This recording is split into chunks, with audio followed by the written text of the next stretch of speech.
The advice and opinions expressed by the host of Autism Live and her guests are meant solely as suggestion and should not be in any way construed as child-specific advice. The Center for Autism and Related Disorders advises working with a board-certified behavior analyst who has experience with autism before starting any intensive behavioral intervention. Any choices you make in determining your child's treatment are completely at your own discretion.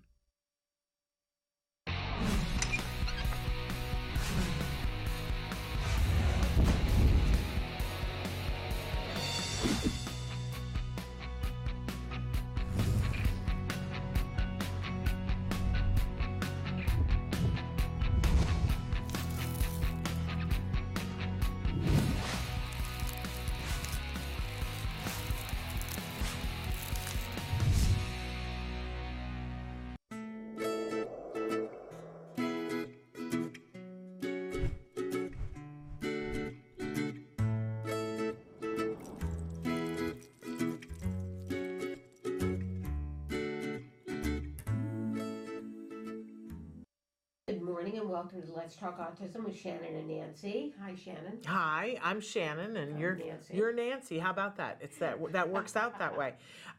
We've got a big show, and we're very excited because first up we're gonna welcome Leah Hirshcfeld, who she's a semi-regular now on the show, talking about research and explaining research, so Nancy and I can get it, and hopefully that you guys can get it too. I think you guys get it more than we do, but okay. And then we've got some news stories for you, and we just have happy news today, which I'm really glad about.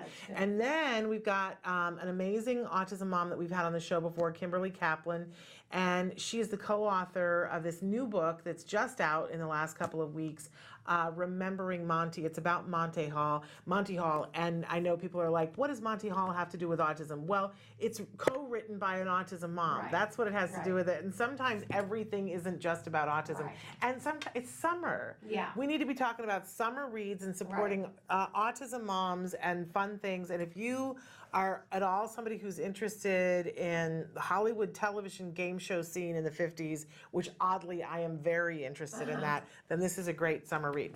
So that's what's happening, and we are not even going to take a break because we've got Leah Hirshcfeld. She's joining us right now via Skype, and so yes, but sometimes we have people in Skype on the phone. At the moment, we just have her at Skype. Let's see if Skype is our friend today. So Leah, welcome back. Thank you so much. I'm so excited to be called a semi-regular. You're a and be careful because we're going to just start calling you a regular. And so Leah, talk a little bit about what your role is at CARD and what you join us every so often to talk about here. Yeah, absolutely. So I have the privilege to be a research assistant. So I work with probably 10 to 15 members of the CARD team, and we conduct research. We kind of also try our best to summarize research and kind of get an idea of what's out there, so that our clinicians have a really good idea of the most recent research, and that can inform their practices. And so what I, again, very lucky get to do and talk to Shannon and Nancy and everyone who watches Autism Live, I come in and I try to talk about a recently published paper in the last year or so, or maybe a recent conference that just went on, and kind of highlight something that's interesting or potentially answer some questions. Some from parents that I might have seen at a clinic had this type of question, so maybe it's a broader question, and try to demystify the research, because research can be really steeped in statistics and jargon and not so attainable. So that's what I try to do my best at. And she does it so well. We're so excited to have her here. So we understand that today you're going to talk with us a little bit about bilingualism, which is really cool because we know so many families that is the deal, where more than one language is spoken at home, and there's always this debate about, do we only focus on one? And what lessons do we do ABA in, and big debate about that. So educate us, Leah. Man, Shannon, you stole my intro, but yeah. No. Exactly. No, it's okay. I'm still going to repeat myself anyway. So first, I want to talk about bilingualism and neurotypical kids. So bilingualism and neurotypical kids, there's a lot of research being done on it. It's a very sexy topic, is what we like to call research topics that get a lot of attention. And so what they've seen with bilingual neurotypical kids is that there's a lot of benefits to it. And specifically, the benefits are with skills that are usually about perspective taking. So these are kind of executive functioning skills and theory of mind skills, and they're specifically skills that we see a lot of deficit in with children with ASD. And the really cool thing with bilingual neurotypical kids is that you don't even have to necessarily be a child who speaks two languages. You just have to be a child who actually has exposure to the second language. So what that means is that your parents at home might speak Russian, but you yourself don't speak it. You might have a few phrases, or you might be able to kind of understand it, but you would by no means call yourself fluent or even conversational, but you hear it 60% of the time or something. That's exposure. So that's going to be bilingually exposed kids. And for neurotypical kids, we've seen that there's a lot of benefits for bilingual exposure kids. So just exposing your child to that second language is really helpful. Again, this is with neurotypical kids. But it's interesting with the exposure because as a lot of our children with ASD struggle with just having one language accomplished. So having a second language might be really difficult, but even exposing them might be interesting. So again, that's kind of the background on what we see with neurotypical. Now, there's a lot of limited research looking at bilinguals who have a diagnosis of ASD. Again, that kind of makes sense. Like I mentioned, we're trying to make sure that individuals have one solid language. We're not trying to push it to two. And it's hard enough to get research with children with ASD, and then trying to find ones who also have a second language mastered. That's a lot, right? However, like Shannon said, there's a lot of questions of families that have two languages spoken in their home, right? So you might speak Spanish, and you might speak Spanish to another child. You might speak Spanish to all of your family members. You might speak Spanish in church. And then you have a child with this diagnosis, and you don't want to confuse them, right? You don't want to give them Spanish in the home and English at school and have them, God forbid, have no language abilities or get super confused and delayed or whatever it might be. So what do? Because you don't want to cut them off from their culture, from their language, from their family. You also don't want to confuse them. So a study in 2012 looked at both monolinguals and bilinguals who were diagnosed with ASD, and they saw no statistically significant difference. So at the very least, this one study indicates that there's no harm to give your child both those inputs. And it's one study done a few years ago, so take it with a grain of salt, but at least that should kind of answer some questions in that realm. But recently, early last year, there was a study done by Lim and Charla, and what they did was they wanted to look at the effect of English sessions and heritage language sessions. So the heritage language is going to be the language spoken at home. And they wanted to see the effect of that on play for bilingually exposed children with ASD. So again, those bilingually exposed children don't necessarily speak the second language, but they are exposed to it frequently at home, at church, at school, whatever it might be, right? And what Lim and Charla noted that was really exciting, not exciting, but interesting to me, is that in a 2014 or 2015 study, they realized that over 80% of studies done with participants who were diagnosed with ASD were monolingual Caucasians. And that is not representative of the population that is diagnosed with ASD, right? Because you got bilinguals, you got different ethnicities. So we need to be doing research on populations that are reflective of populations that we're trying to do clinical studies with, clinical work with. So with this study, they took 4 participants. I have to go a little bit higher. The 4 participants spoke different languages. So they had one participant who spoke Korean, one who spoke Spanish, one who spoke Chinese. And they took therapists who were fluent in the heritage language and in English. And then they conducted play sessions. So these were sessions where the therapist and the child played together for 5 minutes, and the therapist either spoke in English or spoke in the heritage language. What they saw was that there were increased play interactions. So those are going to be the actual interactions between the therapist and the kiddo. They saw increased play interactions when the therapist spoke in the heritage language. So when the therapist was using that heritage language. Additionally, for those 4 participants, there was one participant that consistently showed challenging behaviors. So they tracked the challenging behaviors over these interventions while they were doing either English or heritage language play sessions. And they saw a decrease in challenging behaviors when they were doing the play session in the heritage language. So again, this heritage language across the 4 participants or the 1 participant saw an increase in play interactions and a decrease in challenging behaviors. The authors suggested a few possibilities for why this might be. And one that I particularly like was that the heritage language, so using the Korean, the Spanish, the Chinese, the kiddo, is naturally rewarding to the child because they hear it at home and they associate it with the warmth and the comfort of their family and their home. I got on board with that. I was like, that seems reasonable. And we've talked about this before, but you always want to make sure you're going to the end of the study and looking at limitations. So every single research study, and if it doesn't, you should be super skeptical of the research study. But every single researcher goes through their research with a fine-tuned comb and looks at all of their limitations so you don't have to. And they'll put it in the end, at the very last page before the work's cited. Somewhere in the discussion, they might have it by themselves that says limitations, and they'll have it kind of embedded in there.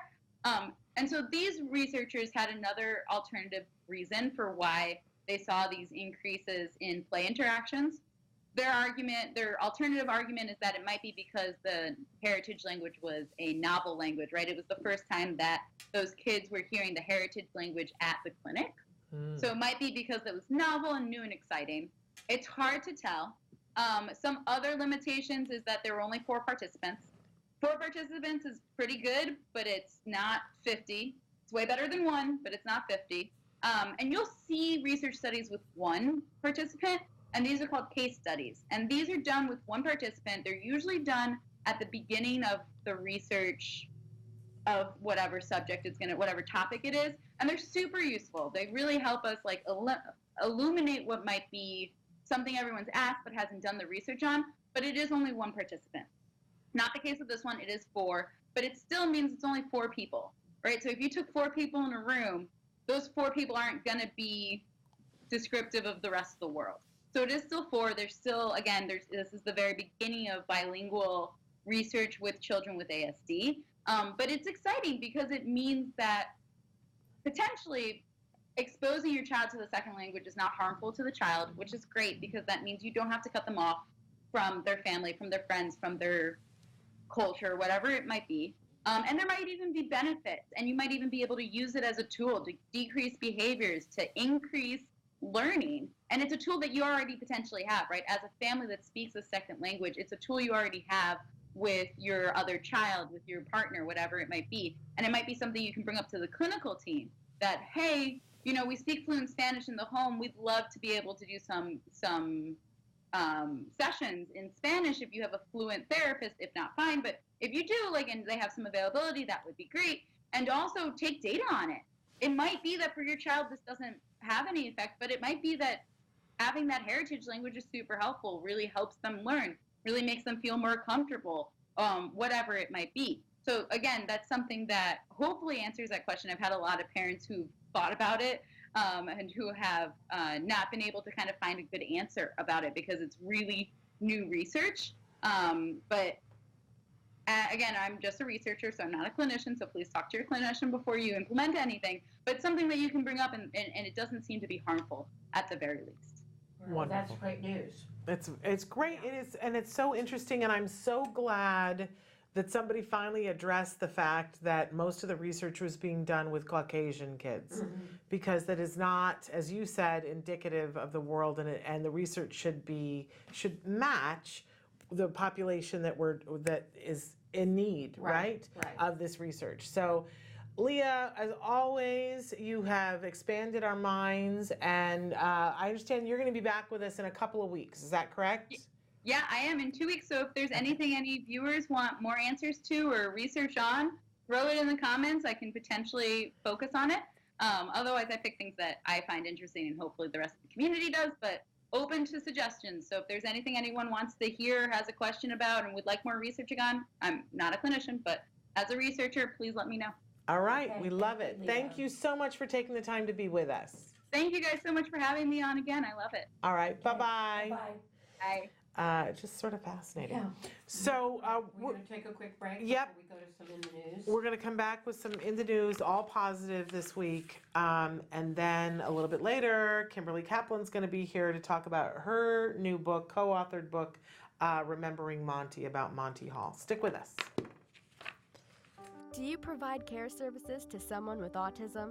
Recently, more and more children are being diagnosed with the condition and getting the support they need as awareness grows. But what happens to these children as they grow up? It's estimated that over 500,000 youth with autism will turn 18 in the next decade, and they'll be faced with a very difficult reality. As children with autism grow up, their services start to disappear or become very difficult to access. Things like medical care, mental health counseling, vocational training, and more. All services that are still desperately needed. The loss of support that youth with autism face as they grow up is so severe that it's referred to in the autism community as falling off a cliff. Adults with autism need the same level of support they had as children to avoid falling off the services cliff.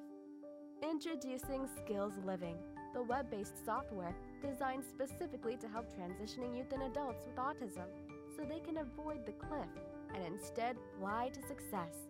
With Skills Living, help your learner with autism develop the skills they need in all the critical areas of adult life, including self-control, planning, and problem-solving, effective communication, performing life skill tasks for independent living, acquiring and maintaining employment or other meaningful activities, developing and maintaining social skills and relationships, accessing transportation and public services, and being safe.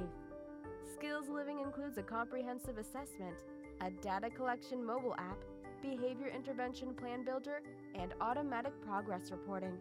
It also provides a complete curriculum addressing 16 key areas spanning the entire range of functioning adulthood. Skills Living is easy to use and can be implemented by schools, parents, and autism service providers. Call or click today for your free demo and see how Skills Living can help your learner with autism avoid the cliff and instead reach their fullest potential. Skills Living. Wish, learn, become. And we're back, and we have some in the news stories. Yes. The first one's a very nice story Yes. about a Universal Orlando employee who helped calm a child with autism by actually getting down on the floor with him. Yeah. Because they have training in this. Yes. And I loved this partially because my husband is a Universal employee. I must disclose that. And I love Universal, and I love some of the programs that they have, and the way they treat their employees and the way they reinforce their employees. I don't know how much I can talk about, but if somebody writes into an employee or about an employee, they will share it with the employee, and there's recognition. And I will say that a couple of years ago, there was a letter that came in for my husband that they shared with him. They didn't give anybody permission, so I've not shared it here, but I can generically speak about the fact that it was a mom, an autism mom, who said, I don't know where you got that particular, my husband's a wand keeper at the Wizarding World of Harry Potter. He's one of the actors. He's the one in the commercial right now. And anyway, they said, I don't know where you got that wand keeper, but people come in to do the wand show. It's an experience, right? You come in and you're in the wand shop. You're like in the scene from Harry Potter when he picks out the wand, and somebody gets picked from the audience to come forward and have the experience in a very, intimate way with everybody watching. It's like magical is what it is. And so this woman described the fact that she came in with her 3 children, and she said, my daughter is on the spectrum, and, whenever we go someplace, she never gets picked for anything. And she was like, this wand keeper picked my child on the spectrum, and asked her to come forward. And she said, I was, a nervous wreck. Like, I knew she's really into Harry Potter and this would be great, but, what's going to happen? And she said, this wand keeper was amazing, and that he made her feel like she was special and magical, and that she was sleeping with her wand, right? Oh, and great. like, we cried buckets when my husband got this letter, and he was just so pleased. And everybody, they read the letter out loud and said, this is amazing. And it was just like super awesome. And that kind of thing happens at Universal all the time. all the time. Like, I want people to know this story has made it. It's viral. Right, it Everybody's went talking about this story. Viral on Facebook. Yes, about He this. was getting ready to go on the Spider-Man ride, and it closed down before he could get on. And he laid down, and it was, for Yeah. him, it was like the end of the world. Right. And everybody was like, oh no, what's happening? And the employee just laid right down on the floor with him and said, it feels bad when you can't get on the ride, and I'm right here with you, and let's practice breathing together. And was just awesome because they had been trained to do that, and because Universal employees are really, I think some of the best people in the world dealing with autism right now. And I just want people to know that this is awesome. This story is awesome, but like, it happens all the time at Universal. That Universal is particularly awesome about this, and I just want to say big kudos to the family for allowing it to play out. There were people who were like, because you know how people are, when somebody falls to the ground and is screaming, everybody's like, do Freaking something, out, right. do something, because something's going to happen, and there's people walking by. And that this employee really kept a lid on it and said, walk by us, and encouraged the family to do that.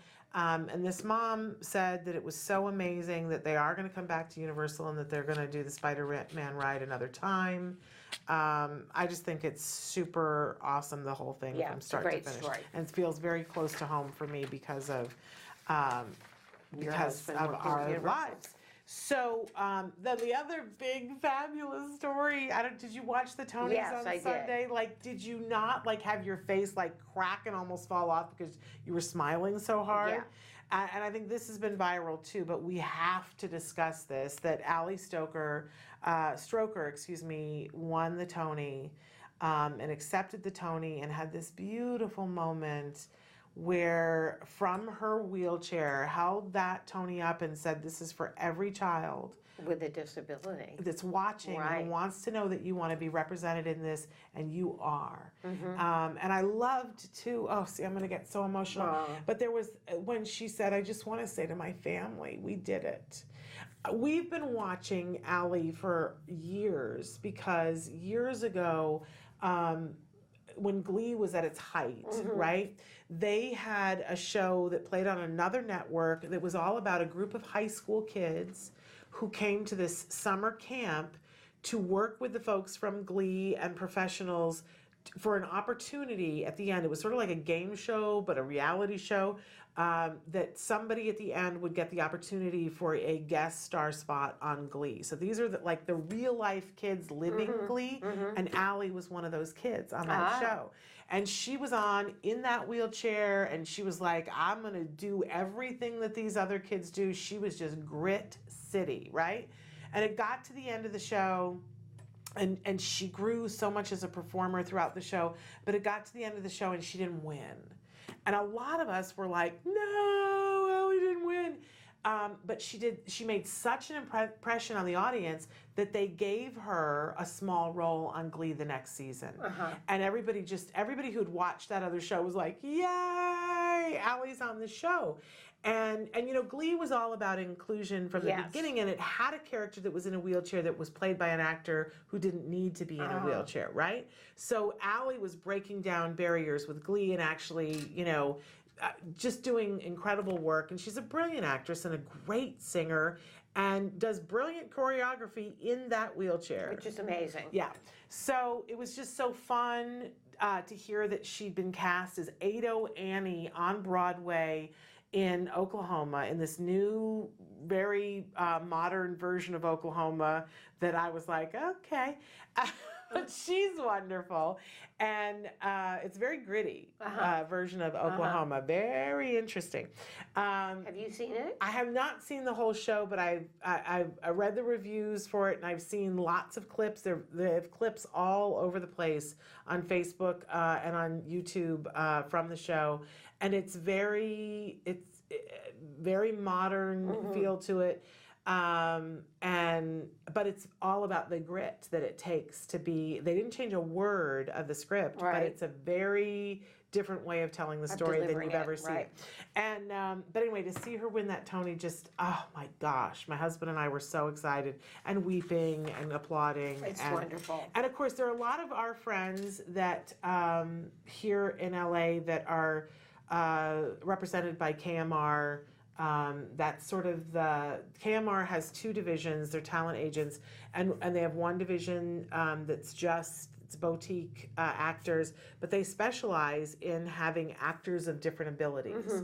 And so a lot of our friends of the show are represented by KMR, and it was thrilling because she's one of their clients. Oh, okay. So everybody felt like they knew her, and everybody was celebrating, and it was just a really wonderful Yeah, thing. it was wonderful.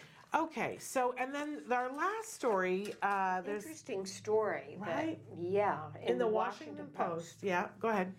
Well, it's all about mothers who have children with autism that discovered that they themselves had autism. Yes. And we've seen that on the show, right?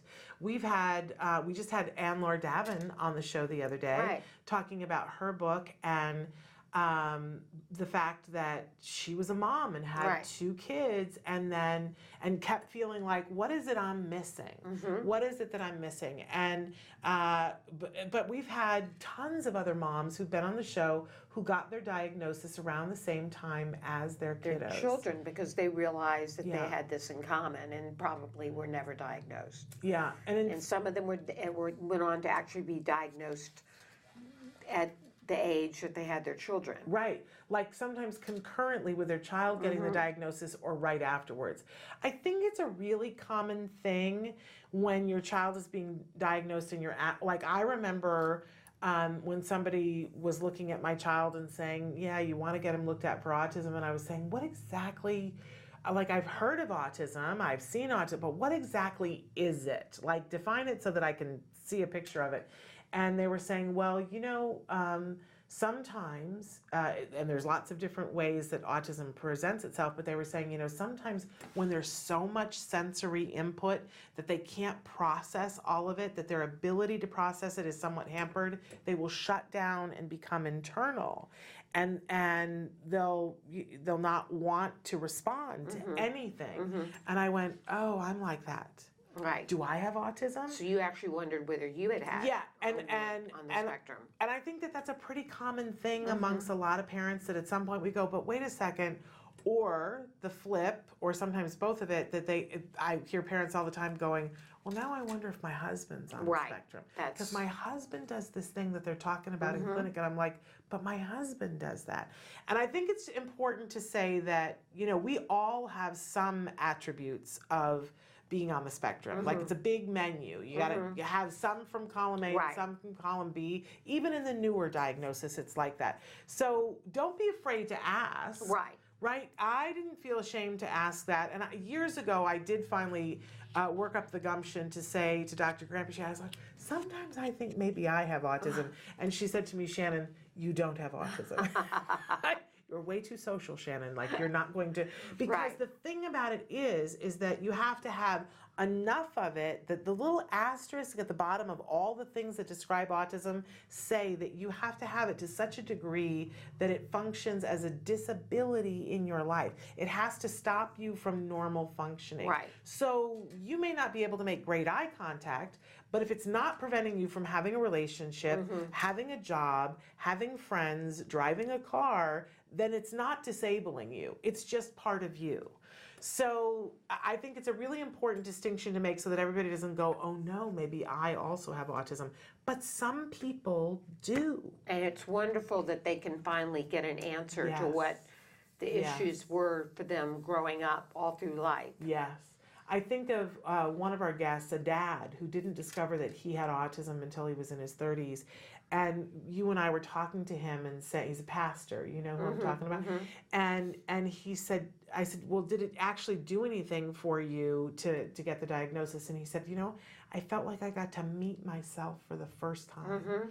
What an amazing thing. Like, doesn't that just give you goosebumps? I got to meet myself for the first time. And we've heard from so many people who get a late diagnosis that they go, oh, well, it all makes sense now. I finally get it now. It makes sense. And sometimes for the spouses, they go, oh, is that why that this never works this way? Because I keep expecting that at some point this will happen, and that's not, because that's not who they are. Right.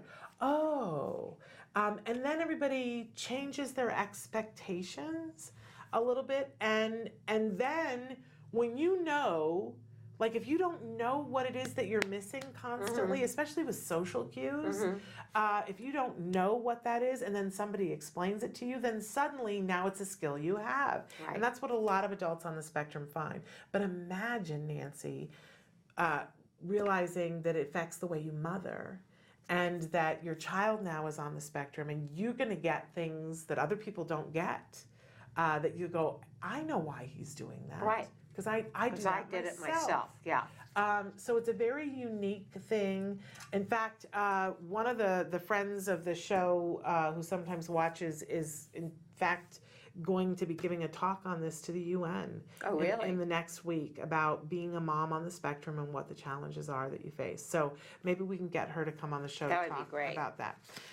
But you can read this article. It's by Isabella Diaz in the Washington Post. It just was out the other day. Yesterday. I had to do the math. Okay, 2 days ago. I can't do the math. June 11th. Yes. So that's just a couple of days ago. Yeah. In any case, we need to take a break because we've got a fabulous guest here. She's an amazing autism advocate and mom, and she's co-author of this new book, Remembering Monty. So Kimberly Kaplan's going to be here with us and in just a minute, so stick with us. Thanks.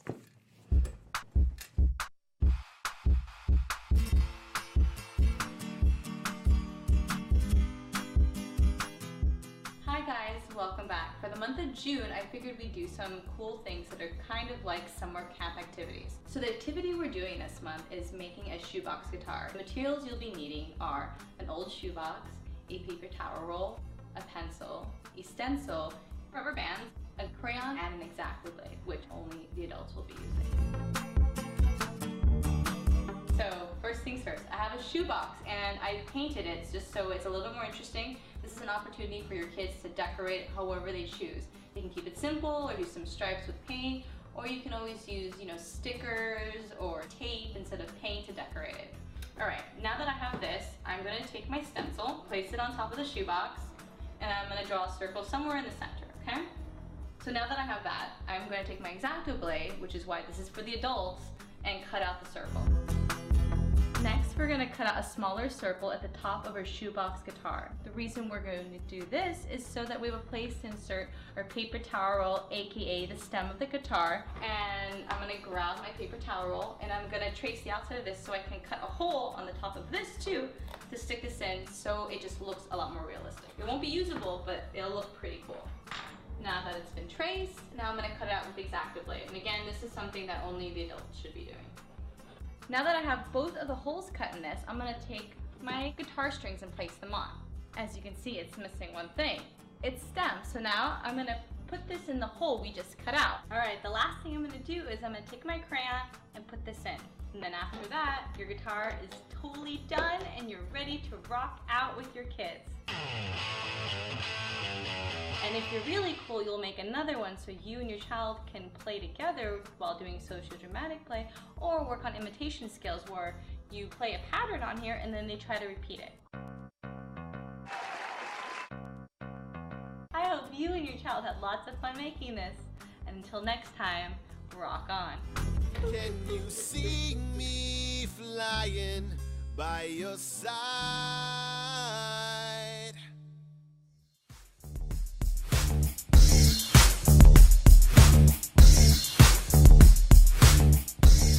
Parent-to-parent token economies are a great way to get to good behavior with your child. So first of all, let's talk about what is a token economy. It's just a visual representation of reinforcement or a reward that's going to come later on for behavior that you've done now. So I've got a couple examples here of token economies that I want to show you. But one of the most important things to remember with a token economy is that it's essential that whatever the child is working for be meaningful to them. So here, this is a two-part token economy. I've got a list of things for the child to pick from, to pick what they want to work for. So the child would pick off the one they want, put it on their other token economy, and you can see it says, I'm working for a play date. What a great thing to work for. And as this child progresses through their day at school, every time they do a task and they do a good job, they're going to get a token to put on this token economy. And we've got a rule in place for them that says maybe you have to get 3 tokens in order to get that reward, which today is a play date. And as the child gets better, we're going to make it harder and harder. Maybe next week it's going to be 4 tokens to get the play date. This is another token economy here. This is a task completion token economy, so every time the child completes a task that there's a picture of, they can peel off a token and put it on to demonstrate that they have completed that task. Again, it's essential that they get a really wonderful, meaningful reward for having gotten these tokens. Using a token economy can be much simpler than this too, because you can download them to put a free app on any one of your devices.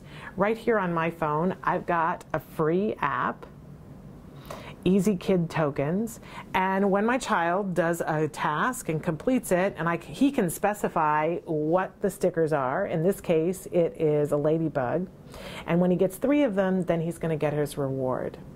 This is a really simple way to take something with you when you're going on an outing and make sure that your child is staying on task and getting rewarded for the things that they do. It leads to good behavior. One of the most frightening things there is when your child wanders away or elopes. Welcome back. Oh, we're back. Here Yes, we we are back. Yeah.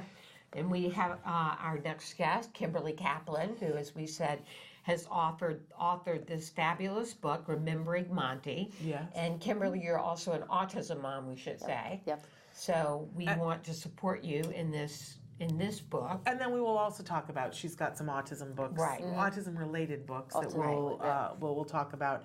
But is this your 3rd time on the show? Second time. I Second thought it time. was the 3rd time. Well, Yeah. we should have had you on 3 times by now. What were we thinking? But thank you for having me on the first time and the second time. Well, we're thrilled that you're great. here, and I want to start by talking about this, and then we're going to backtrack and talk about all things autism mom. Right. But I was saying to Nancy before that, it's summer and it's time to have something that's a good read and a page turner. Right. And if you're at all interested in that sort of golden era of television and want to hear all the behind the scenes stories, like I love Kathy Griffin, and she always says, so this is what happened behind the scenes. Right. This is that book for that era. Yep. You feel like you're sitting there. I feel like you really should have an audio version of the book, and I was picturing Bobby Costanza, the actor, this kind of New York kind of. So then I said to Monty this, and then Monty said this kind of thing. Because it would be a great thing to take on a car trip, because there are great Hollywood stories in here. So love that. But I also was just saying to you that.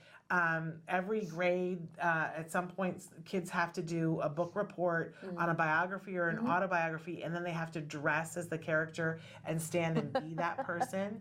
And this is going to be the hot book this year for it's that. so funny because he was never the one in the costumes. Right. It was always the contestants in the costumes. Right. I loved Let's Make a Deal. Did you I love loved that it. show? Grew up on it. How did you come to write this book? Okay, well, the story is Ken Rodcup is really the inspiration behind the book. He knew Monty Hall. Okay. Monty Hall gave Ken Rodcup his first industry writing job back in the early 60s. And that story's in here. Yeah, It's a good story. called Your First Impression. And they became friends and knew each other. They played a lot of tennis. That's how they became friends. So over the decades. Ken Rodcup was my screenwriting mentor. I met him in 1991. So I knew him forever, like a father figure, actually. He contacted me April of last year. And he said, I'm trying to put this biography out on my friend who had passed away about 10 months before. Monty Hall. Yeah, Monty Hall had, in 2017. And Ken said, I'm struggling with my other writer. She's just not getting the work done, the research done, things like that, and I want to get this out. So we sat down and we talked about it, and he said, well, you know, she knows that I'm trying to replace her, and she's just got too many personal things going on. She said, would you be interested in doing it? And I think I said, when I was here last summer, I said, I'm working on this project. I remember that. To you, and I wasn't sure at the time if I could say what it was, because it wasn't done yet. Right. But I was thrilled. I was writing with my mentor, I was writing with Ken, and we spent the whole summer getting it in, and we got it in just after Labor Day, and it was, you know, just a really great experience for me.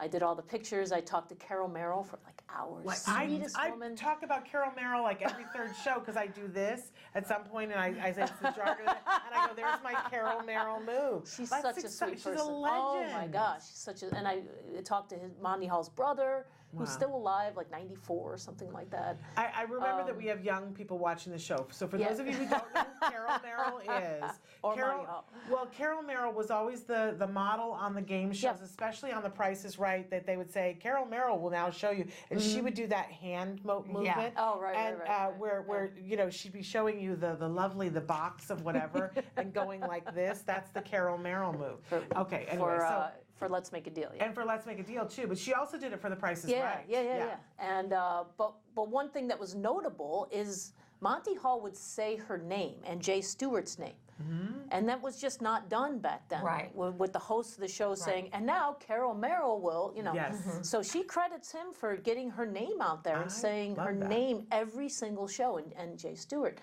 Well, the sad part to this book is that a month and a half after we got the book in, Ken Rothkopf went into the hospital and he passed away about a week and a half after that. Sorry to hear that. Yes, so so here I was with this fabulous experience, and once February this year came around and our book was coming out, I was kind of like, well, I'm on my own now to try to figure out how to get the book out and how to, you know, promote it and all that. So I try to go around and dedicate it to Ken, because this was Ken I never met Monty. I didn't have the privilege.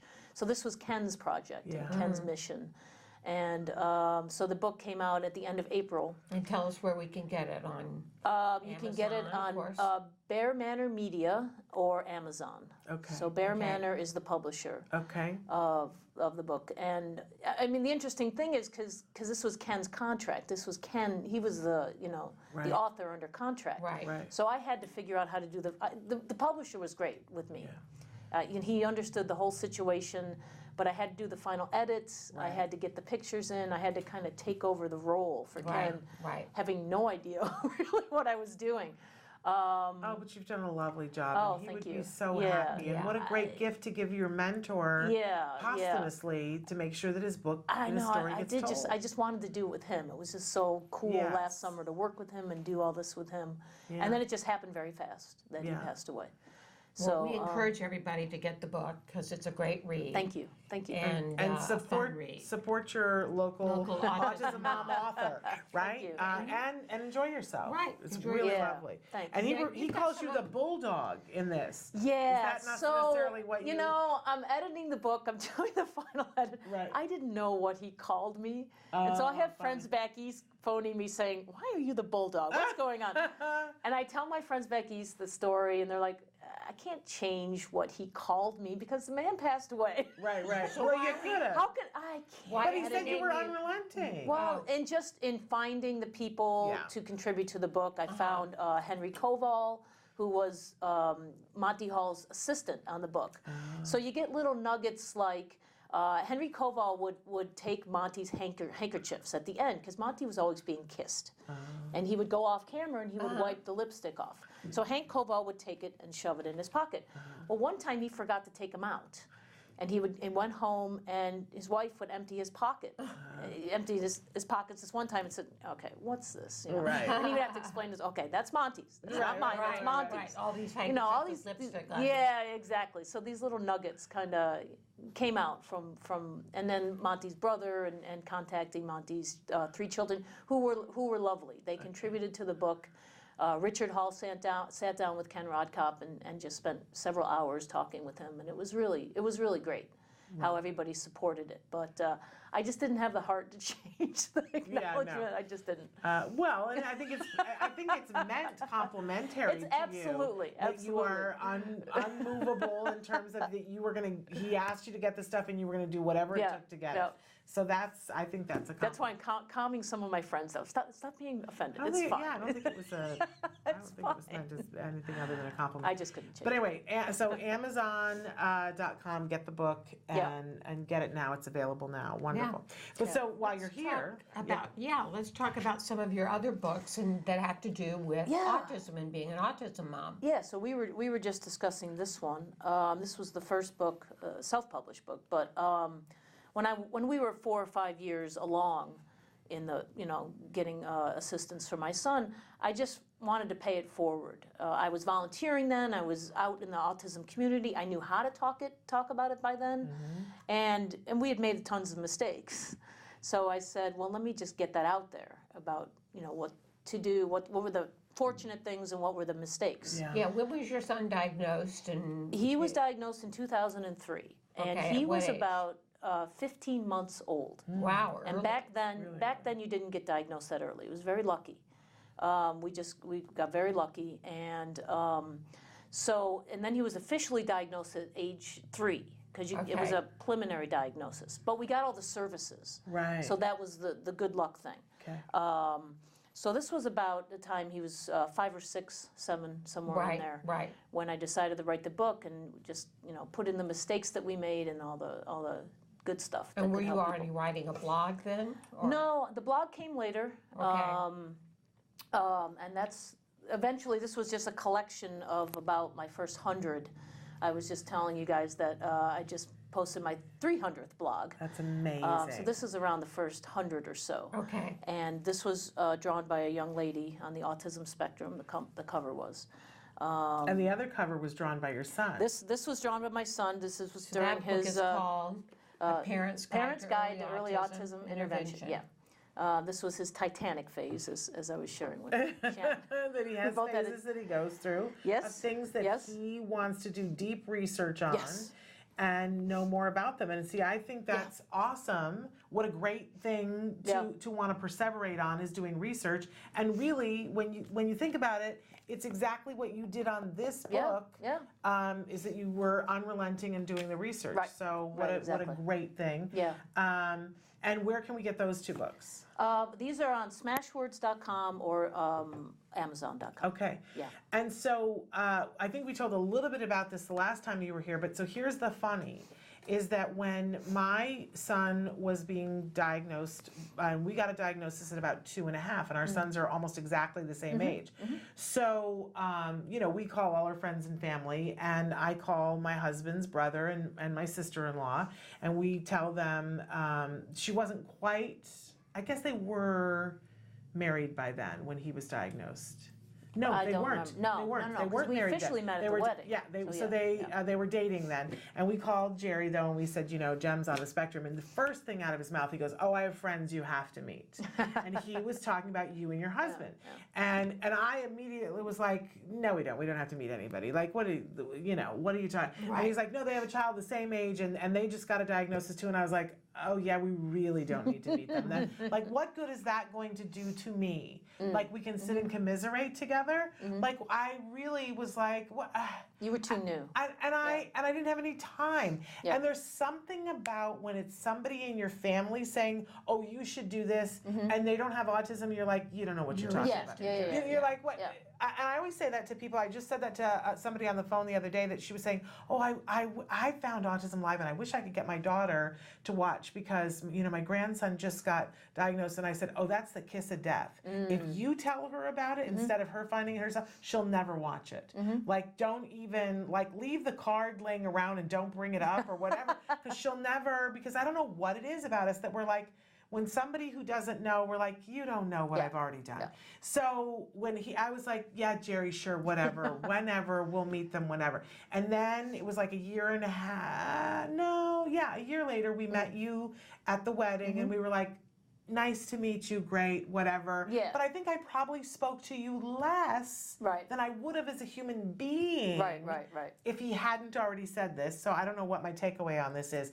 But it took us years. It was volunteering. It was meeting each other out at events. Right. Every time we would go someplace, we would run into each other. And then we'd talk and we'd be like, oh, yeah, I know you from whatever. And now I feel like you're a friend. And I'm like, what an idiot am I that all those years, like we could have been. And when you think about it, how funny it is that Jerry probably thinks that every autism mother writes books or hosts shows or whatever, because and does a movie with Ed Asner. You wrote a movie. Yeah, I did. Tell us about that. That was just something, Tracy Wren and I are friends, and actually we met at Ken Rodkopp's writing class.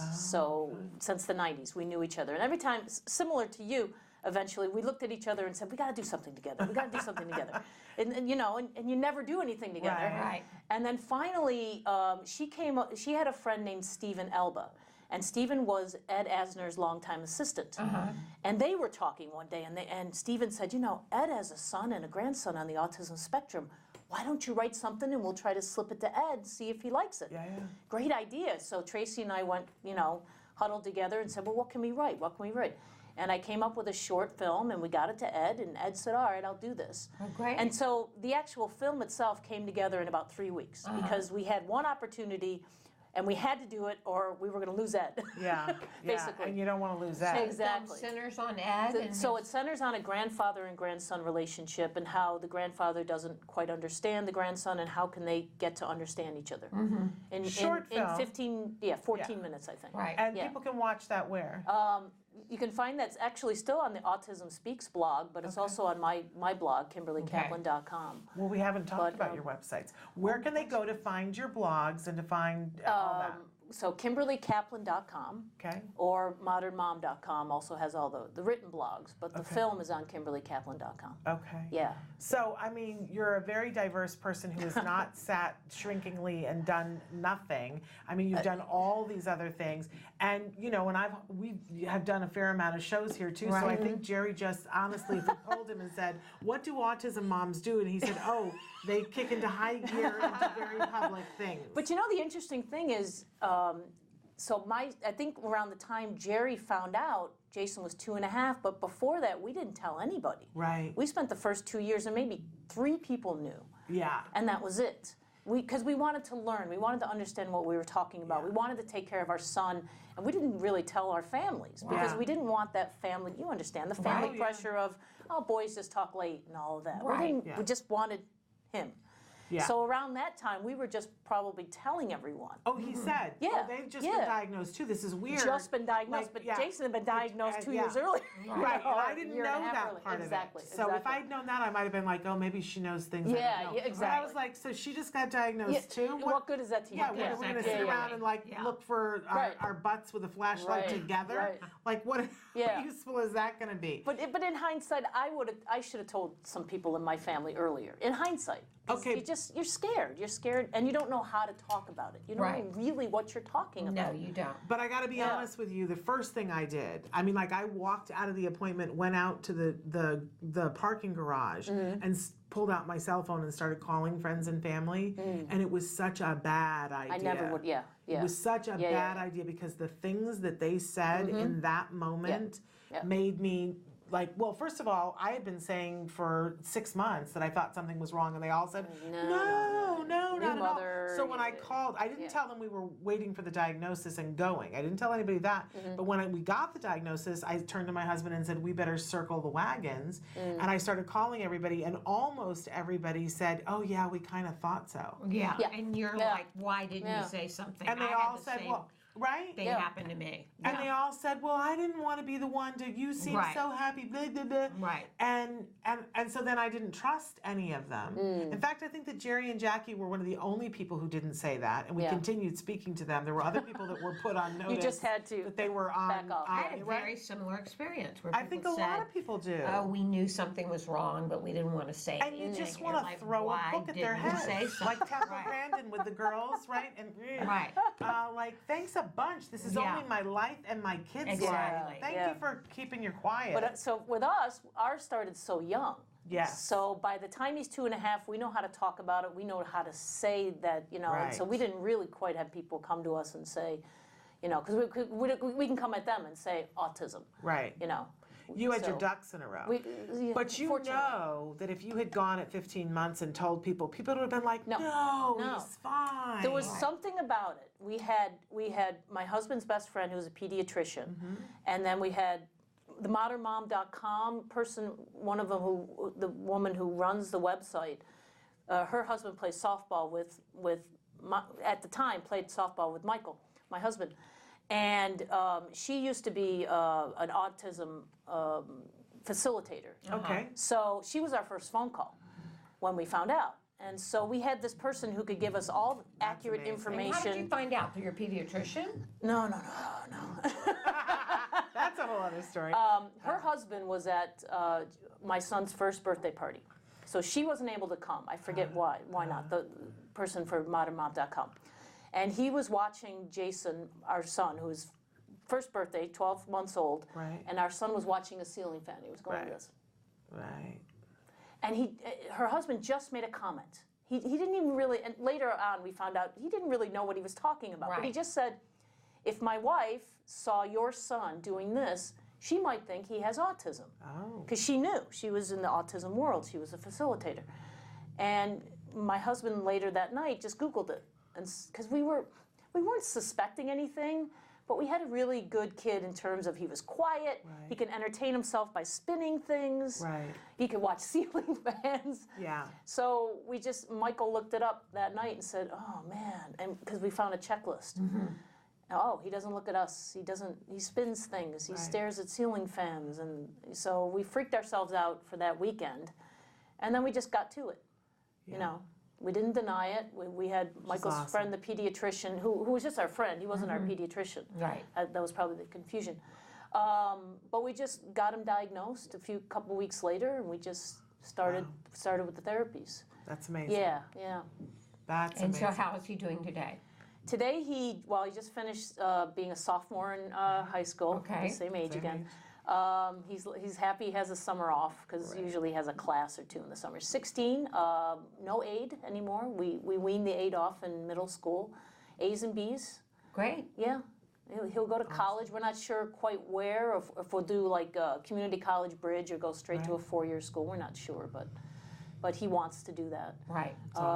He doesn't quite know what he wants to do, but I didn't at that age. So exactly. And he's got things that he's passionate about, which is awesome. Yeah. Poland. I don't know where it came from, but We didn't share trying that to with the support audience, that this is the Titanic was the passion at one point, but currently airplanes, he's cars, very interested in Poland. Yeah. There was Transformer phase. There was all these phases. But you know what? That's really lovely, and it's lovely that the thing morphs to something else. Always. Because there are people who pick stepping one stone. thing and stay in the one thing forever. Yeah. But I look at most of the people that I know that are wildly successful, and they are people who got really focused about something that they wanted to do and stayed focused Temple about Grandin. it. I mean, come on. And But my I mean, husbandry. but I'm not just talking about people with autism. I'm talking about the people that I know in life that are wildly successful, and that when you talk to them or interview them, they're like, "Well, I made that decision that I would." I mean, this Allie that just won the Tony. When she was 16 years old, she was like, "I'm going to that TV show camp for Glee because I'm going to be on Broadway." Right. She made up her mind, and to hear her say to her parents, "Look, we did it." Yeah. She's one to watch. Yeah. Nobody's My gonna husband knew stop he her. wanted to be a lawyer There you around go. 14 or 15. Right. So There you go. wow, that's cool. You knew what you wanted to do. Right? And my husband didn't know till later that he wanted to be an actor, but once he knew that he wanted to be an actor, that was it. Right, yeah. He wanted to be an actor and went through really hard times wanting to be an actor. But, and his brother was going the right route of your husband. Yeah. He was like going to be a Attorney. lawyer. Yeah. And the two of them were like, "You want to be a lawyer? You want to be an actor?" What? But it all worked out because people get passionate about something. Anyway, we're way All right, past so out of time. yes, we're out of time. Order these books. Order these books. This is a Amazon. tremendous fun read. Look up Kimberly Kaplan and then her autism books are Yep. and great go to your insight. website. Supposed to flash him again? Yeah, flash them Yeah. again. And say the website again. KimberlyKaplan.com. Okay. www.kimberlykaplan.com. And Well, thank Kaplan you, with a Kimberly. K, by the way. Kimberly with a K, yeah, and Kaplan with a K. All right. Thank you for so much for sharing being You're here. welcome. about the book Thank you and for about having me again. This your is really, autism journey. really Love- great. love I- having I you really here. appreciate coming and And just a programming note that next week the shows are going to be a little bit interesting because I'm going to be taking some time off. Right. There may be some live shows in there. I can't promise you what. And Traven's got some really amazing stuff planned for you. So tune back in on Monday to see the amazing stuff that's going to happen next week. And then we'll be back two The weeks following week. Yeah. from now. That's So right. until then, give your kiddos a hug from me. And yourselves a hug from me. Bye-bye. Bye-bye.